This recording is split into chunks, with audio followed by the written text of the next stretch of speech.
Welcome to 365 Christian Men, where every day we aim to inspire and encourage with real-life stories about men.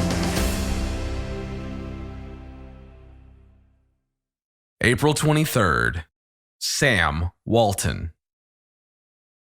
Walton opened his first retail store in 1945. Not a Wal-Mart or a Sam's Club. It was the first Ben Franklin, which grew into a 15-store franchise.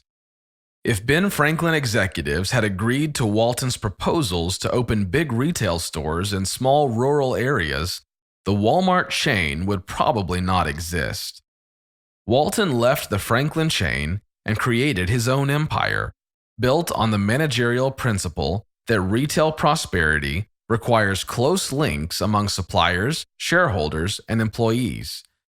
He opened his first Wal-Mart store in 1962, and on this date, in 1977, Illinois became the 10th state to have a Wal-Mart store.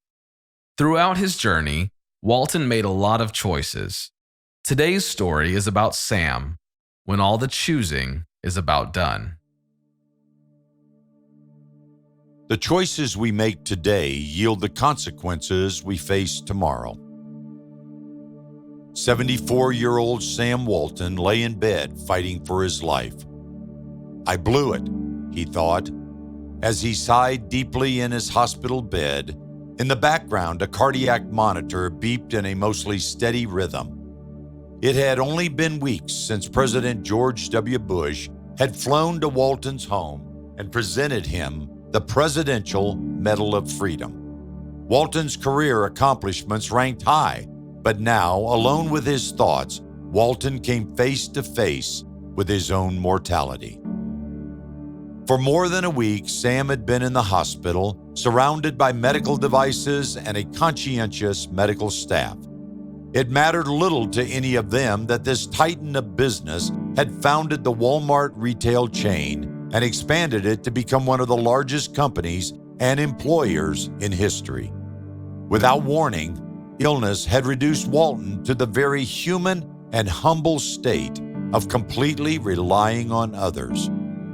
Suddenly, the treasured moments of his family and friends who stopped in to offer a smile, a hug, or a prayer, these became more valuable than anything else he had ever accomplished in life.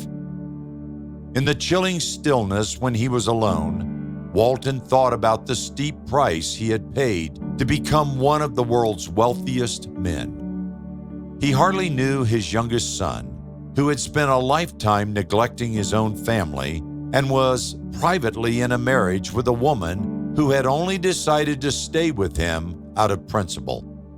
How had he let this tragedy happen? On April 5th, 1992, medical staff called Sam's family. It didn't look like Sam was going to make it. This would be Walton's last day in the hospital and his final day on earth. As his closest family filed solemnly into his room, Sam's friends and business associates gathered prayerfully in the waiting room nearby. Hospital staff silently made their way in and out of the room, intently monitoring Sam's declining condition. His family held hands and prayed, and the tempo of the beeping heart monitor slowed. Then, the room fell silent. Everyone gathered around his hospital bed. Sam struggled to whisper his last 3 words. I blew it. In Mark 8:36, God's word tells us, "What good is it for someone to gain the whole world, yet forfeit their soul?" Take a moment and consider what you would like your last words to be. Are you living a life that will allow you to say those last words when the time comes? Are you willing to pray and ask God to show you what needs to change in your life today and give you His strength to change? The choices we make today yield the consequences we face tomorrow.